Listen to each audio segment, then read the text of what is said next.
भगवान श्री कृष्ण इस धरती को छोड़ करके और अपने परम धाम गए थे, तो उस दिन से यहाँ संपूर्ण साधनों में बाधा डालने वाला कली आ गया था। उसी दिन कलयुग यहाँ आ गया था जब भगवान यहाँ से गए थे।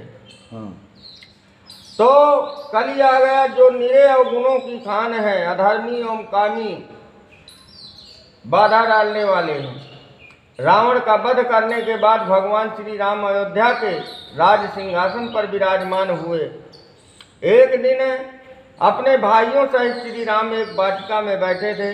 तब भरत जी के पूछने पर उन्होंने संत और असंत के बारे में ये बताया कि आपने अधर्मियों के स्वभाव का वर्णन किया है। संत तुलसीदास जी ने मानस में लिखा है कि सुना हूँ असंतन केरी स्वभाव, अभूल संगत करिए न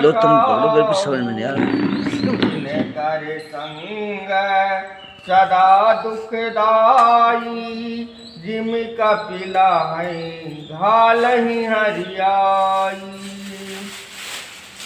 तो परद्रोही परदार रत, पर धन पर अपवाद, ते नर पावर पापमय देह धरे मनुजाद।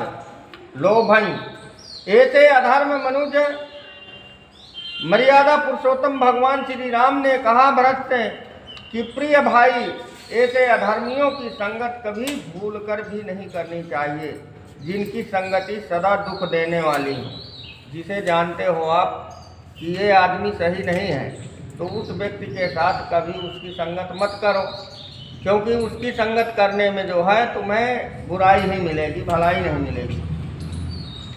तो दुष्ट मनुष्यों के हृदय में बड़ी जलन होती है। वे हमेशा पराई संपत्ति को देख करके जलते रहते हैं।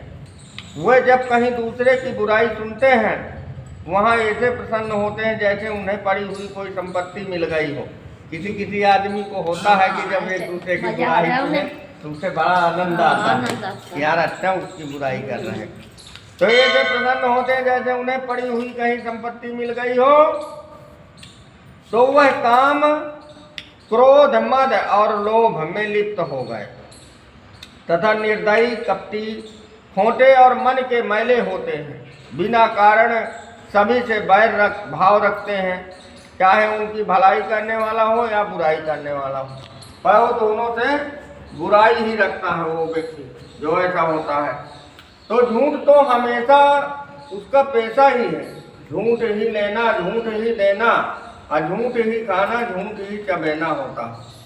तो ऊपर से तो ऐसे मीठे वचन बोलने वाले जैसे मोर मीठे स्वर में कुहाता है, परंतु उनका इतना हृदय जो है कठोर नहीं होता है जितना इंसान का कठोर हो जाता है हृदय, इतना पक्षियों का कठोर नहीं होता है।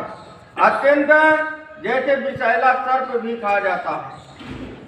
वह दूसरों से द्रोह करते हैं तथा पराई स्त्री, पराया धन और पराई निंदा में आसक्त रहते हैं।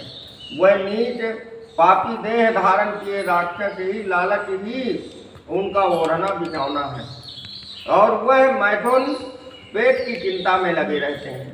जो जैसे पक्षी है, पशु है, वो बेचारा किसी से ईर्ष्या नहीं करता, उसको हमेशा ये चिंता सताती रहती है कि हमारा पेट किसी न किसी तरह से भर जाए। बस सबसे बड़ी बात यही है।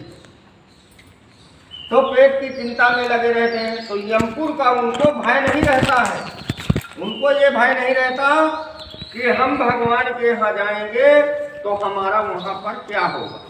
और मनुष्य एक ऐसी जीव है जिसको हमेशा भय सताता रहता है कि